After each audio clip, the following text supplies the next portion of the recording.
Assalamualaikum warahmatullahi wabarakatuh. InsyaAllah hari ini kita sambung pelajaran kita bagi mata pelajaran Pendidikan Islam tahun 6 bidang adab yang bertajuk Hargailah Alam. Okey, sebelum kita memulakan pelajaran, marilah kita sama-sama membaca doa sebelum belajar.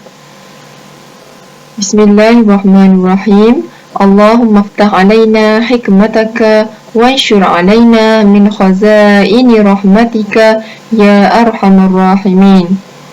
Amin.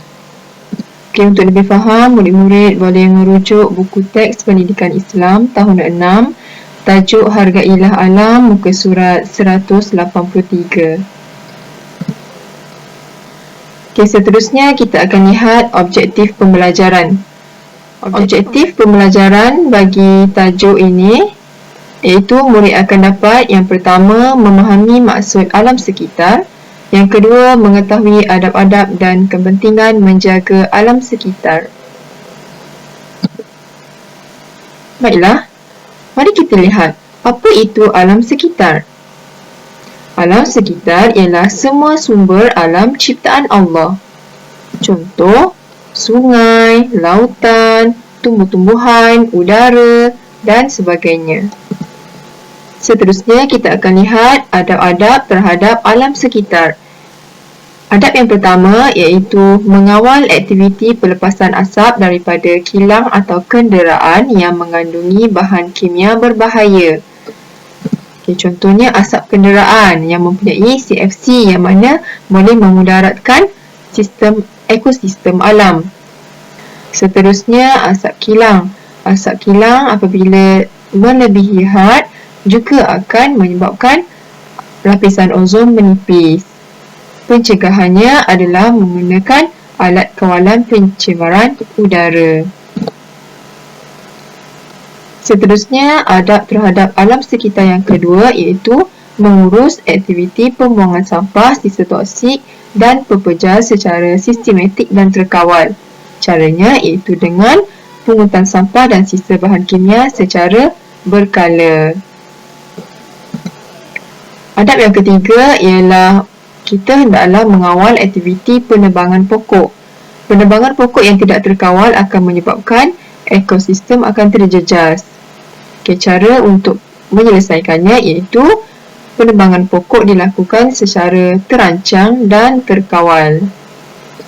Seterusnya, mari kita lihat kepentingan adab terhadap alam sekitar. Pentingkah kita menjaga alam sekitar? Ya, sangat penting. Sebabnya, yang pertama dapat menikmati udara segar. Apabila penebangan pokok terkawal, tiada pencemaran udara daripada asap yang berlebihan akan menyebabkan udara kita segar dan bersih. Seterusnya, yang kedua, menjamin kesejahteraan dan kesihatan. Yang ketiga, keseimbangan alam terpelihara. Seterusnya, kepentingan memelihara alam sekitar yang keempat itu akan dapat meningkatkan sumber pendapatan. Okay. Dan yang kelima, habitat flora dan fauna kekal terpelihara. Bila penebangan pokok terkawal, maka habitat kepada flora, fauna dan kehidupan lainnya akan terpelihara. Seterusnya, kita akan lihat akibat. Apakah akibat jika kita mengabaikan adab terhadap alam sekitar? Akibatnya akan berlaku ketidakseimbangan alam. Akan berlaku pencemaran udara yang boleh menyebabkan kesihatan kita terjejas. Seterusnya akan berlakunya pencemaran air, yang mana daripada pembuangan sisa-sisa toksik, sampah merata-rata akan menyebabkan sungai kita dipenuhi sampah sarap. Seterusnya akan berlaku kepupusan habitat dan hidupan. Dan yang terakhir akan berlakunya hakisan tanah.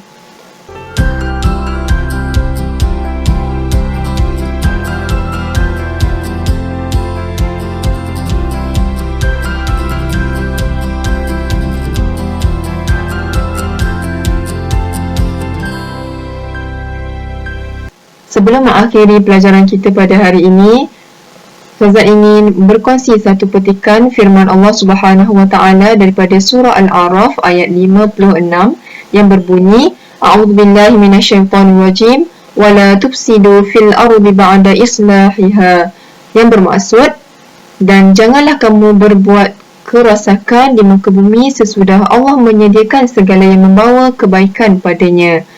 Yang mana kita tahu bahawa bumi ini diciptakan untuk makhluk-makhluknya, untuk kita sebagai penghuni dunia.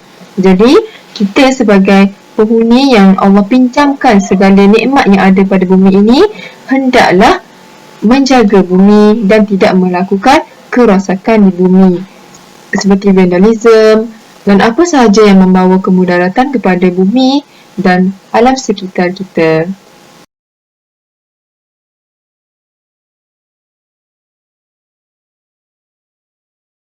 Ini kawan saya, Ehsan. Kacak bukan?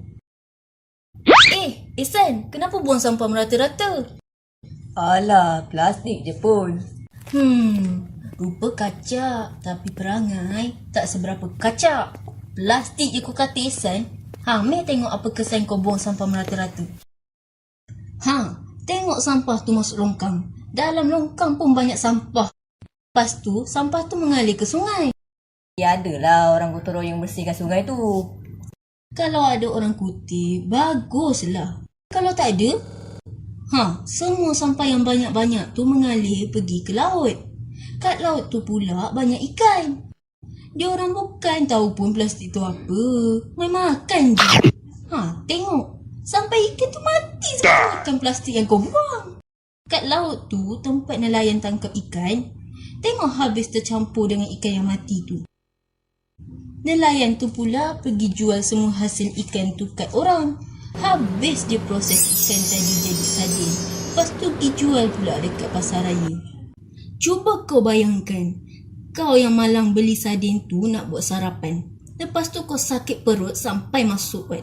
Kalau ramai masuk wad sebab keracunan makanan, mestilah viral kan? Mesti masuk berita bagai. Kecil tak?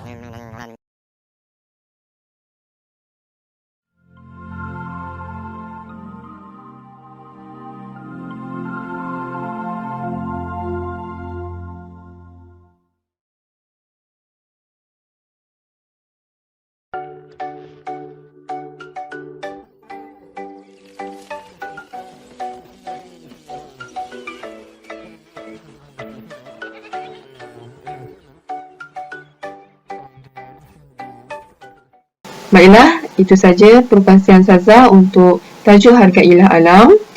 Sekian, Assalamualaikum warahmatullahi wabarakatuh.